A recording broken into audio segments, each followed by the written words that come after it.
এই জন্য আল্লাহর হাবিব বলেন, খায়রুল কুরুনি করনি সুম্মা আল্লাযীনা ইয়ালুনাহুম সুম্মা আল্লাযীনা ইয়ালুনাহুম।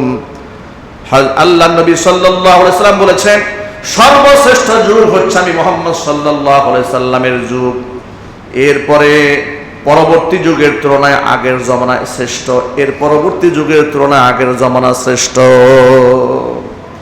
মানুষ কোরআনময় জীবন গড়ে এমন জীবন যাপন করতে তারা সক্ষম হয়েছিলেন।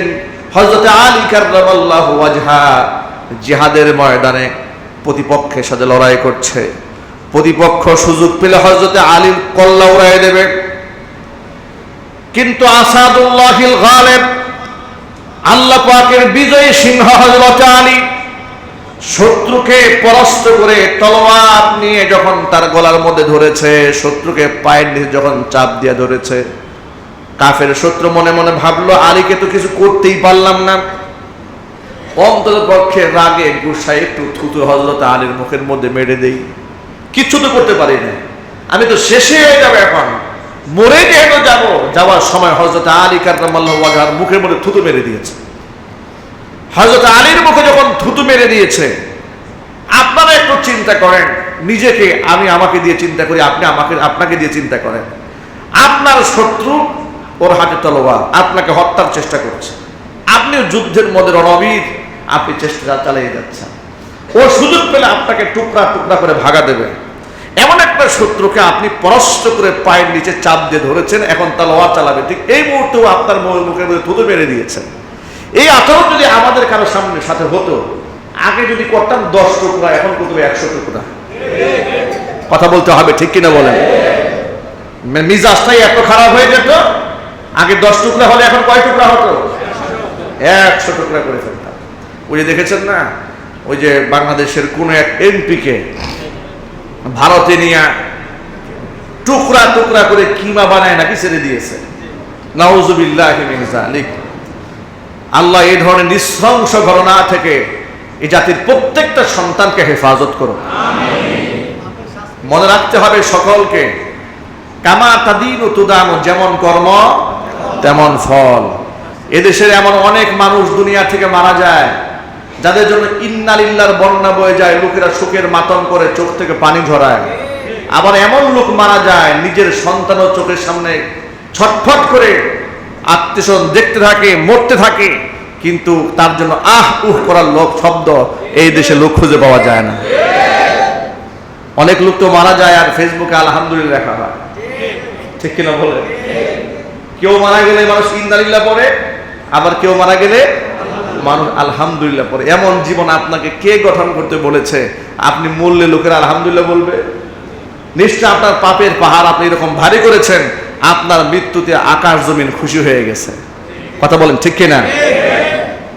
আমি যে কথা বোঝাতে চেয়েছিলাম, হযরত আলী কাররামাল্লাহু ওয়াজহাকে যখন মুখের মধ্যে থুতু মেরে দিয়েছে, হযরত আলী তাৎক্ষণিক তিনি তলোয়ার তার উপর থেকে উঠায় ফেলেন। তলোয়ার উঠায় খানতে হলেন না, শত্রুকে বললেন তোকে আমি ছেড়ে দিলাম, চলে যা। শত্রু অবাক বিস্ময়ে চারদিকে তাকিয়ে আছে আর মনে মনে ভাবছে, যে লোকটা আমাকে এতক্ষণ পর্যন্ত ধরাশয় করার জন্য চেষ্টা চালালো, জান বাজি রেখে আমাকে পরাস্ত করার পরে এখন আমাকে টুকরা টুকরা করা বাদ দিয়ে আমাকে ছেড়ে দিয়েছে কেন? নিশ্চয় কোনো উদ্দেশ্য থাকতে পারে। এই জন্য শত্রু এখান থেকে দাঁড়িয়ে যাওয়ার পরে এক কদম সামনে এগোয়, তো 2 কদম বিবেকের তার নাই পিছিয়ে যায়, যে কারণটা তো বুঝলাম না, এতক্ষণ পর্যন্ত লড়াই হয়েছে, কারণ তো অবশ্যই যারা থাকা দরকার, কেন সে আমাকে মারলো না? সে জিহাদের ময়দান থেকে সে কোনো মতে জান নিয়ে পালায়ে গেছে।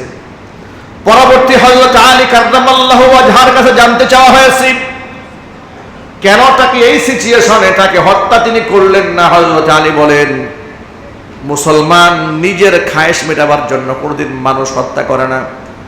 মুসলমান আল্লাহ দ্বীন জমিনের মধ্যে কায়েম করার জন্য হাতের মধ্যে তলোয়ার ধারণ করেছে একমাত্র আল্লাহর সন্তুষ্টি কল্পে। সুবহানাল্লাহ, আরো জোরে বলুন সুবহানাল্লাহ। এটা আল্লাহ পাকের কোরআনের এই কথা।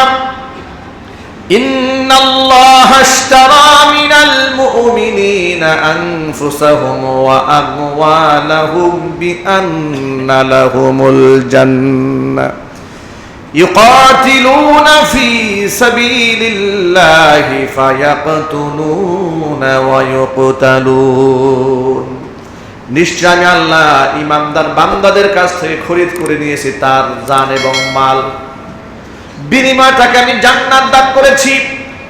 জান্নাতের বিনিময়ে আমি ইমানদার বান্দা বান্দিদের কাছ থেকে তার জান মাল খরিদ করে নিয়েছি, বিনিময়ে জান্নাত দান করে দিলাম। তাহলে জান্নাত আমার কাছ থেকে তারা নিয়ে নিল, বিনিময়টা আমার কাছে তাকে জানমাল কেমনে খরচ করবে শোনো। ফায়াকুতুলুনা ওয়া ইউকতালুন, এরা আমি আল্লাহর পথে তারা মরবে এবং মারবে। সুবহানাল্লাহ। এবং সেটাও করবে একমাত্র কার খুশির জন্য? আল্লাহ পাকের সন্তুষ্টি কামনায়, নিজের চাহিদা মেটাবার জন্য নয়। হযরত আলী বলেন, আল্লাহর সন্তুষ্টি কল্পে লড়াই চলছে, তার উপর আমার ব্যক্তিগত কোনো ক্ষোভ নাই, আক্রোশ নাই। তাকে যে মারবো কিংবা কাটবো এটা আমার ব্যক্তিগত কোনো খাহেশ নাই। সে একটা আল্লাহর দ্বীনের শত্রু, যারা তাদেরকে শেষ করব। কিন্তু লোকটা যখন আমার মুখের মধ্যে থুতু মেরে দিয়েছে, তখন ওই ক্ষোভটা শুধু দ্বীনই ক্ষোভ ছিল না, ওই রাগটা তখন ব্যক্তিগত রাগ এবং আক্রোশে পরিণত হয়েছিল। আমার মনে হয় তার উপর যে আক্রোশ তৈরি হয়েছে, যে জেদ তৈরি হয়েছে, এই মুহূর্তে যদি আমি তাকে তলোয়ার চালাই, আমার তলোয়ার ইনসাফ করতো না। বরং কাল কিয়ামতের ময়দানে আল্লাহ পাক যদি আমার কাছে জিজ্ঞেস করতেন, আলী অমুক ব্যক্তিকে তুই হত্যা করেছিলি, কি জন্য হত্যা করেছিলি? আমি যখন বলতাম আল্লাহ তোমার খুশির জন্য করেছি, আল্লাহ পাক বলতেন না, তুই আমার খুশির জন্য করিস, তোর রাগ নিজের ব্যক্তিগত গুসা, নিজের ব্যক্তিগত ক্ষোভ বিদ্বেষ মেটাবার জন্য তুই মানুষ হত্যা করেছিস। আমি আমার নিজেকে তাৎক্ষণিক কন্ট্রোল করে নিয়েছি, যাতে করে আমি আমার ব্যক্তিগত ক্ষোভ তার উপর না খাটাই। চিল্লায় বলেন আল্লাহু আকবার। এর নাম ইসলাম। এর নাম কি?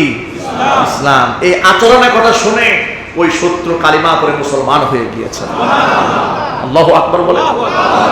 ইসলাম কখনো অন্যায় হত্যা করে না।